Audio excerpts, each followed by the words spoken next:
Hello everyone, this is Eric with Easy Science, Science Made Simple. Today we're going to be talking about dominant and recessive genes and the basics of how they work, and some people would also call this Mendelian genetics. If you enjoy this video or end up learning anything from it, please feel free to like and subscribe. Let's get to it. Genetics is just the study of heredity, which is the passing of physical characteristics from the parents to the offspring. Now, genetics is a brand new science, and people say, well, but we've been studying genetics for 150 years. How is that a new science? What does that mean? Well, physics is, as a science, at least 2,000 years old. We know that for over 2,000 years, people have been trying to figure out how motion works and the world works and that kind of thing through the study of physics. And mathematics, we know, is at least 6,000 years old, while the Pythagorean theorem is nearly 2,500 years old.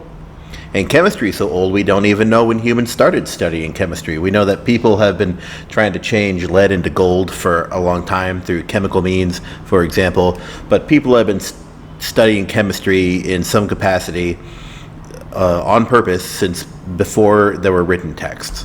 So when I say that genetics is about 150 years old, I mean it's a brand new science.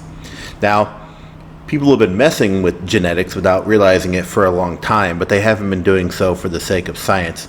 So if you take chickens, for example, if you go back 10,000 years, modern day chickens didn't exist. They simply weren't anywhere on Earth, because modern day chickens are literally a creation of humans. So they weren't created through evolution or through any natural means. They were created by a guy who had these prairie fowl, these jungle fowl, and said, oh, hey, these are really tasty, and so I think we're going to eat them. But rather than chase them down, I think what we can do is just keep them in a pen that we've built.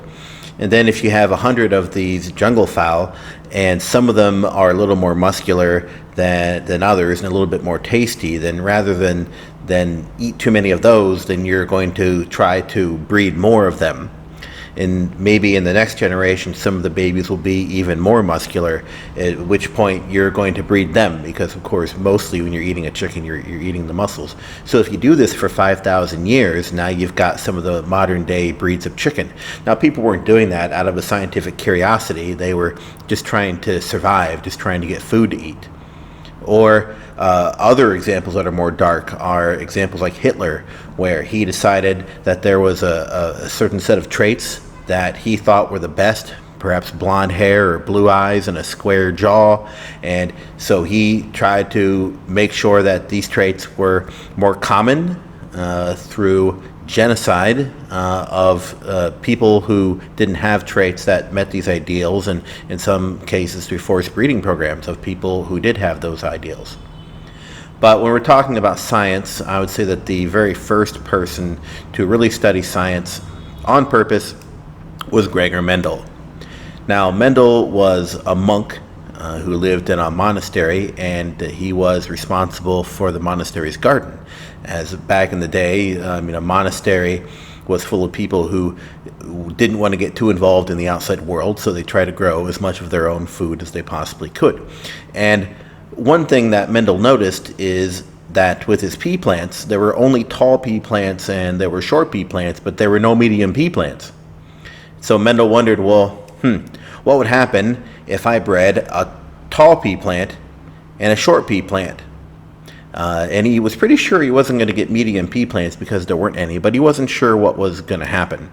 So before he started, of course, he was going to need purebred tall pea plants and purebred short pea plants.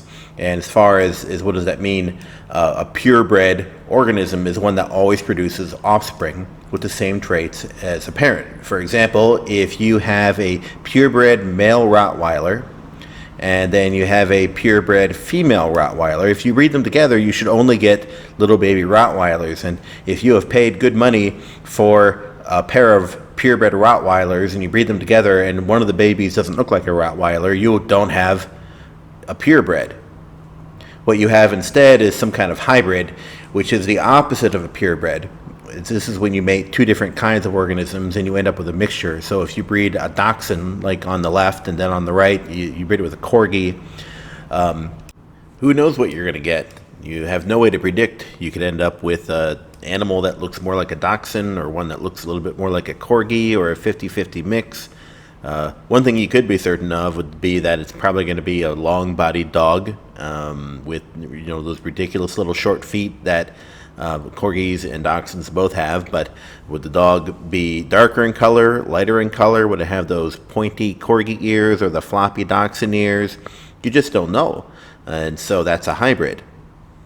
So anyway, Mendel crosses purebred tall pea plants and purebred short pea plants, and so he's surprised because he notices, all the offspring are tall. The babies are all tall, and there are no short. And then he was even more confounded when he bred the baby pea plants together, the second generation that were all tall, and then he ended up with, in the next generation, 75% tall and 25% short. And so what he wanted to do was figure out why this happened, and we know why this happened today, and that's what Mendelian genetics is about. So a quick vocabulary word or two to get out of the way. We call the things that control traits like hair color and eye color, we call them genes. And the different forms of the genes are called alleles. So if you're talking about eye color, like blue eyes, green eyes, brown eyes, these are all alleles or different forms of the same trait, which is eye color. So back to the pea plants. Mendel bred these purebred tall pea plants and purebred short pea plants to get these hybrid pea plants, and all of the hybrids, all of the babies, were tall. Even though they contained an allele for tallness and an allele for shortness, they were all tall. And so Mendel realized that this meant that somehow the allele for tallness is stronger than the allele for shortness in a pea plant. And so the word that we used for the strong allele that always shows up when it's present is a dominant allele, and the one that tends to be covered up is the recessive allele. So let's figure out exactly why it is that when Mendel crossed his purebred tall pea plants and purebred short pea plants, all of the babies were tall. So the way that we're going to figure this out is we are just going to do the genetic math right here in the simplest way possible. So rather than writing out the word dominant tall, scientists just like to make it simple, and so they're going to use a letter. And the letter that we're going to use for pea plant tallness is the letter T. And whenever we are looking at a dominant tall pea plant, we are going to use the letter capital T for the dominant allele, and whenever we're talking about the recessive version of the allele, the short pea plant, we are going to use just a small t. Now, if we're talking about a pea plant, and that is a purebred tall pea plant, what you're really talking about is not a pea plant with one capital T, but two capital T's. Well, that doesn't make sense, right? Like, why would it be two? And the answer is that this pea plant is the product of two other plants, just like you are the product of your mother and your father, and half of your DNA came from your mom, and half of your DNA came from your dad. And so these pea plants, half of their DNA came from one pea plant and half came from another pea plant. And so you have these two alleles that together make the one gene. And this is going to be capital T, capital T. And then a purebred short pea plant will have two small t's. And that's a purebred tall and a purebred short pea plant. So we're going to breed them together, and we are going to determine what the babies are going to look like. So to make things maybe oversimplified, but to make it easy to understand, we are going to say that this pea plant is the mom pea plant, and this is the dad pea plant. And so we're going to breed them together, and we're going to end up with some babies. So the way it's going to work is that mom is going to randomly give one of these two alleles to the baby. It could be this allele, or it could be this allele. That's just how it works. It's a random selection of which of these two alleles are going to go to the baby. So let's say that mom donates this one to the baby, And the same thing's going to be true with dad. He's going to donate one of these two alleles to the baby. And it doesn't really matter which one in this case because, they're both two small t's, two recessive alleles for shortness. And mom, it's kind of the same thing. No matter what, mom's going to be giving an allele for tallness. So we'll say that dad gives, I don't know, this one. Okay, fine. So if I mix this together, then I'm going to end up with a baby that looks like this, capital T, small t. Now, this is actually a hybrid that contains alleles for tallness and shortness. And if I were to ask you, is this a tall or a short baby, just take a look. You have an allele for tallness and an allele for shortness. And one of those alleles is dominant. One of them is stronger. And which one is it? The answer is that it is this one. Okay, this is the strong allele, tallness. And so I guarantee you that this baby is going to be a tall pea plant baby. And this is why it was that when Mendel bred together purebred tall pea plants and purebred short pea plants, all of the babies happened to be tall. And they weren't purebred tall, they were these hybrids that contained alleles for both the dominant and the recessive. Okay, so now what we're going to do is we're going to breed together two of these babies, two of these hybrid tall pea plants, and let's just see what happens. Now you remember that when Mendel bred the purebred tall and the purebred short pea plants, he got all tall baby pea plants. So he also found out that when you bred two of these second generations together, then you ended up with 75% tall and 25% short. So why is that? Well, let's just imagine again, this is a little bit ridiculous that this is a mom pea plant and this is daddy pea plant, and they end up together producing some babies. And of course we know that pea plants will produce many babies. Every pea is a seed that will turn into a new baby. But here are the possibilities for what might happen. Now again, just try to remember that when a pea plant is passing on its DNA, mom pea plant is going to pass either this dominant or this recessive one, and which one it is just 50-50. So let's imagine that mom donates this to the baby, okay, and dad donates this one to the baby. Okay, so what are we going to get in that case? Well, we are going to get big T, and that right there is a tall pea plant. So the next option is that maybe mom is going to donate this one, okay, again, but maybe dad will donate this one. Okay, so what do we get? If we donate that big T and that little t, we get this. And what that is another tall pea plant, but of course it's a hybrid. So then what's going to happen is maybe mom will give this one instead, and dad will give this one. And so that's little t, big T. So now the question is this a tall or a short pea plant? Now the order of these alleles doesn't matter. It doesn't matter which one's first. All that matters is that one of these alleles is dominant, and that's the capital T. This is a tall pea plant. And then the last option is that mom could give this allele for shortness, and dad could also give the allele for shortness.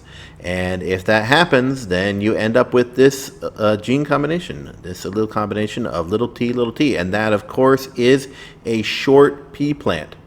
So just to review, this is a tall pea plant, this is a tall pea plant, this is a tall pea plant, and this is a short pea plant. So tall, tall, tall, short. So let's go and just do the math here. Okay, there is a total of 4 different possible combinations.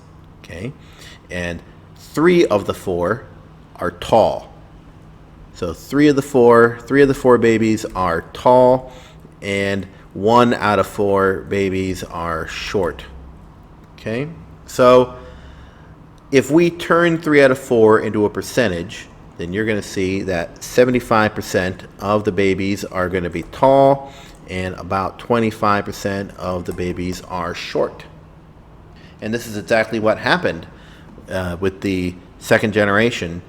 With the second generation of pea plants, that is to say the grandparents of the original purebred pea plants, 75% were tall and 25% were short. And that's how that worked.